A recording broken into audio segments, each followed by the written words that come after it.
বকেয়া বেতনের দাবিতে আশুলিয়ার নবীনগর চন্দ্রা মহাসড়ক 2 ঘন্টা অবরোধ করে বিক্ষোভ করেছেন শ্রমিকরা। পরে পুলিশ ও সেনাবাহিনী গিয়ে তাদের ছত্রভঙ্গ করলে যান চলাচল আবারও শুরু হয়।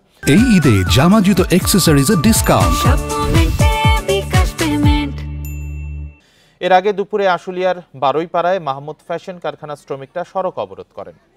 শিল্প পুলিশ জানিয়েছে, কারখানার শ্রমিক ও স্টাফদের জানুয়ারি ও ফেব্রুয়ারি মাসের বকেয়া বেতন দেওয়ার কথা ছিল, তবে কারখানা কর্তৃপক্ষ বেতন না দেওয়ায় দুপুর 2টা থেকে শ্রমিকরা নবীনগর চন্দ্রা মহাসড়কে অবস্থান নেন।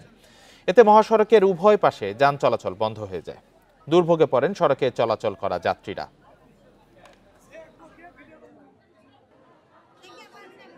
আজকে আমাদের একটা বেতন দেওয়ার কথা ছিল, বলছে যে 11টার ভিতরে বেতন দিয়ে দিব, কিন্তু এখনো আমাদের কোনো বেতন দেয় না। আমরা 1টা পর্যন্ত অপেক্ষা করছি। অনেক কষ্ট অবস্থায় আছে আমাদের বাচ্চাদের। আমরা যে মজা কিনা দিব, ভালোভাবে যে কাপড় চুপড় কিনা দিব, খাওয়া দাওয়া করাম, আমরা পারতাছি না।